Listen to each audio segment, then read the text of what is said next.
Hey there! If you're over 60 and find that walking hurts, makes you tired, or just feels risky, then this message is for you.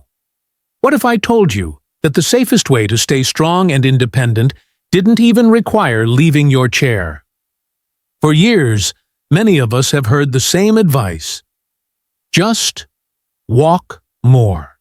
Walk for your heart. Walk for your joints. Walk to manage your weight. And that's great advice for some people. Walking can be wonderful, but for millions of seniors, walking is no longer simple, safe, or effective. Maybe you know what I'm talking about. The knee pain that flares up, the stiffness in your hips, that nagging tightness in your lower back. Or maybe it's the balance concerns, that little wobble that makes you worry about falling. So what happens? You start to walk less, you move less, your legs feel weaker, your balance gets worse, and your confidence starts to fade. I want you to know, this is not a sign of laziness. This is not you failing. It's simply what happens when our aging bodies meet outdated advice. Here's a quiet truth that many seniors are never told. After the age of 60, how you move matters so much more than how far you move. Surgeons and physical therapists see this every single day. They treat serious injuries from falls that happened on what was supposed to be just a short walk. They see joint pain made worse by the repetitive pounding of walking on hard surfaces, and they see muscles that have practically shut down because the fear of falling has led to inactivity. But they also see something incredibly hopeful. They see their patients regain strength, balance, and confidence, not by walking more, but by training their bodies while safely seated in a chair. Now, don't mistake chair-based exercises for easy or beginner movements. When they're done correctly, they are controlled, they are kind to your joints, and they are surprisingly powerful. Think about it. A chair removes the fear of falling. It takes away the risk. It supports your spine, which allows your muscles to do their job without extra strain on your joints. And most importantly, it allows for consistency. And consistency is where real, lasting health changes happen, especially after 60. Walking depends on so many things: the weather, having the right shoes, safe sidewalks, even your energy level on a particular day. But chair exercises, they depend on only one thing: you showing up for yourself. In hospitals and physical therapy clinics, chairs are often the first tool they use. They come before the treadmills, before the long walks, and before any standing routines. Why? Because a seated position allows doctors and therapists to rebuild strength safely, starting with the exact muscles that are most critical for your independence. I'm talking about your thighs, your hips, your core, your ankles, and the muscles that support your posture. Here's the secret. These muscles don't care if you're standing or sitting. They just care about being activated. And when you wake them up, something powerful begins to happen. Getting out of bed feels a little easier. Climbing stairs feels less intimidating.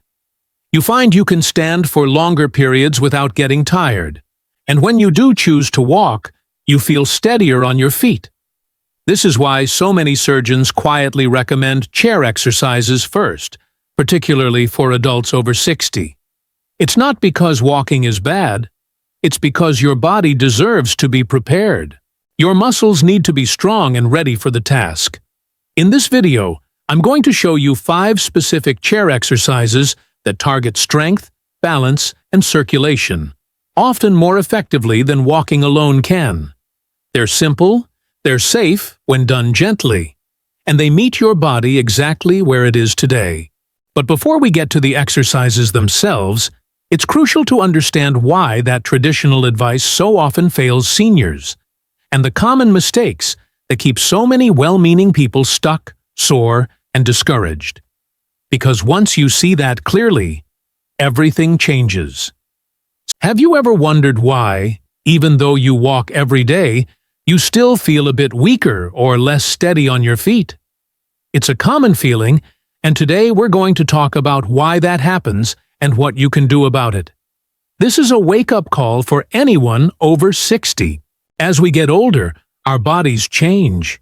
It's not dramatic, but it's predictable. Muscle mass slowly declines, joint cartilage gets thinner, and our balance systems become a little less responsive. This is a natural process, but how we respond to it is what truly matters. The biggest mistake many people make is thinking that the same exercise advice that worked at 40 still applies at 65 or 75. Let's talk about walking. It's fantastic, but it's a forward-only movement. It uses the same muscles in the same pattern over and over again. When you're younger, this builds endurance. But when you're older, that repetition can quietly overload sensitive joints while underusing the critical muscles that keep you stable. Another issue is sitting time. Many of us might go for a 20-minute walk, but then spend most of the day sitting. What happens when we sit for long periods? Our hip flexors tighten, our glute muscles basically switch off, and our core goes on vacation. So even with a daily walk, your body is spending hours in a position that actually weakens your balance and strength. This is why you might walk every day, but still feel like you're losing ground. It's not that walking is bad, it's just incomplete. Then there's the fear factor. After just one slip or stumble, our brain remembers. Our nervous system becomes cautious. We start taking shorter steps, our posture gets stiff, and our movement becomes guarded. This guarded walking style actually reduces muscle activation and limits the natural swing of your arms and hips. Over time, walking becomes less of an exercise and more of a survival strategy. This is where chair exercises completely change the game. When you're seated, your brain feels safe. That sense of safety allows your muscles to work fully, without fear. Muscles that you haven't used confidently in years can finally engage again. This is crucial for the deep muscles that protect your joints, like your inner thighs that stabilize your knees, or your glutes that protect your hips and lower back. These muscles don't activate well during cautious walking, but they fire up beautifully during controlled, seated movements. Another common mistake is rushing the intensity, believing exercise has to be hard and sweaty to be effective. After 60, that mindset can backfire. Your body responds much better to slow, intentional movement and gentle, sustained tension. Chair exercises naturally encourage this. They help you slow down, focus on the movement, and build awareness. And awareness is the first step to building real strength. Let's not forget about joint loading. Every step you take sends force through your ankles, knees, hips, and spine.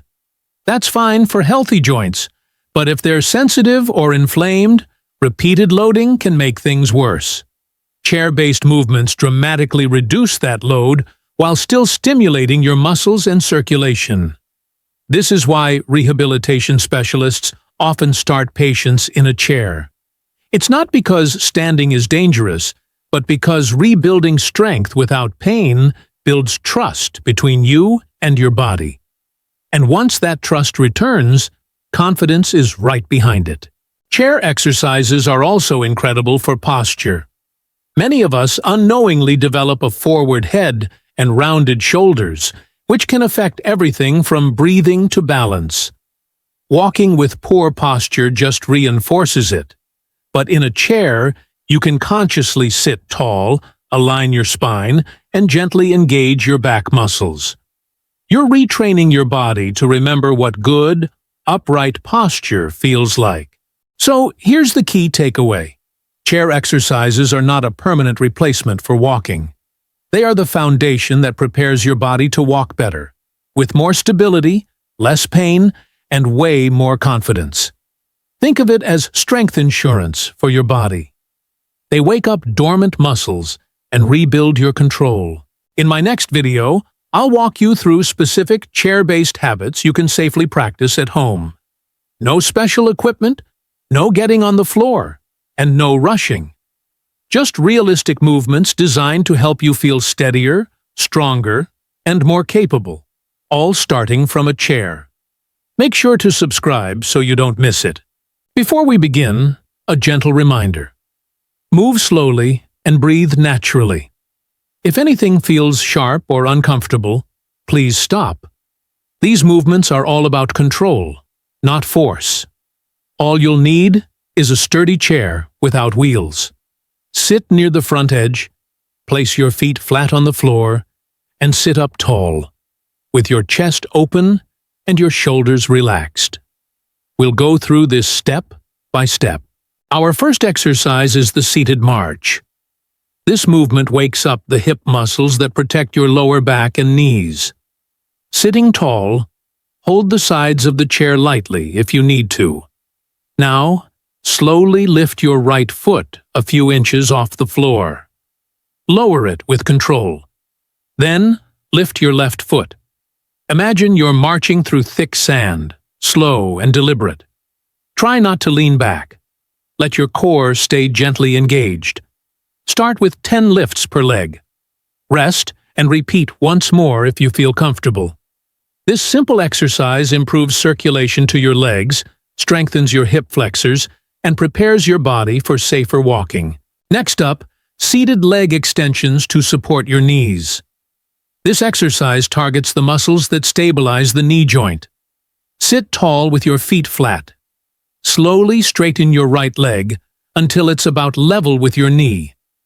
Pause for one breath and then lower it slowly. Now, switch sides. Avoid locking your knee. Keep the movement smooth and controlled. Aim for 8 to 10 repetitions per leg. Rest, and then repeat the set one more time. Stronger thigh muscles reduce the stress on your knees when you stand and walk. Third, we have heel and toe raises for balance and ankle strength. Strong ankles are absolutely essential for preventing falls. With both feet flat on the floor, first lift both of your heels while keeping your toes down. Lower them slowly. Then, lift both sets of toes while keeping your heels down and lower slowly. Move like you're pressing invisible pedals. Let's do 10 heel raises, followed by 10 toe raises. These movements improve blood flow and strengthen the small muscles that keep you steady on your feet. Fourth is a seated core activation with gentle twists. Your core is more than just your stomach. It includes all the muscles around your spine that control your balance. Sit tall and cross your arms lightly over your chest. Slowly rotate your upper body to the right, only as far as is comfortable for you. Return to the center. Then, rotate to the left. Try to move with your breath. Inhale at the center and exhale as you turn. Aim for 6 to 8 rotations per side. This movement improves spinal mobility, supports your posture, and helps your body coordinate movement more smoothly. Our final exercise is sit to stand practice. This is one of the most important functional movements for maintaining independence. Sit near the front of the chair with your feet about hip-width apart and slightly under your knees. Lean forward just a bit. Press through your heels and stand up slowly. Then, with just as much control, sit back down. If you need to, you can use the chair arms lightly for support. Start with 5 repetitions, rest, and work up to 10 over time. This single movement strengthens your thighs, hips, and glutes, which directly supports getting out of chairs, beds, and cars. You don't need to do everything at once. Start with just 10 minutes a day, maybe picking 2 or 3 exercises. Consistency matters much more than quantity. Many people find it helpful to do these movements in the morning to wake up the body, or in the afternoon to reduce stiffness. Over time, these exercises rebuild confidence. Standing feels easier, walking feels steadier, and the fear of falling starts to decrease. When that fear goes away, your movement improves naturally. These aren't workouts. They are daily movement habits that meet your body where it is and support where you want to go. If you've ever thought, "I wish I had started earlier," you're not alone. But here's the truth. Your body is designed to respond to movement at any age. Not extreme movement, but consistent, gentle, purposeful motion. Muscles respond to use, nerves respond to repetition, and balance improves with practice. Change is possible. Chair exercises give you back a sense of control. One chair, one moment, one movement at a time. That consistency builds trust, and trust builds confidence. Remember, you are not behind. You are right on time. Every repetition is a message to your body that says, "Now, let's talk about something just as important as the exercises themselves. Making them stick. Because let's be honest, the best routine isn't the hardest one. It's the one you actually keep doing, day in and day out." After you turn 60, your body starts to respond best to rhythm and routine. It's about small, gentle actions, done often, without any pressure. And that's exactly where the chair gives you a massive advantage. So, here's your first step. Place your chair somewhere you can't miss it. Maybe it's near the TV, or by a sunny window, or in your favorite corner of the living room. Keep it in the same spot every single day. When your chair is visible, it becomes a friendly reminder to move, not a chore you have to dread. It's right there, waiting for you. Next, let's make it automatic. Link your exercises to something you already do without thinking. Perhaps it's right after your morning cup of tea, or just before you settle in for the evening news. Maybe you can do a few stretches right after you brush your teeth. This little trick is called habit stacking, and it's brilliant because it removes decision-making. The less you have to think about when and if, the more likely you are to just do it. It becomes part of your natural flow. And remember, every day is different. Some days you'll wake up feeling strong and full of energy.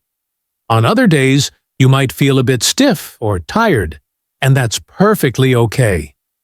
Listen to your body.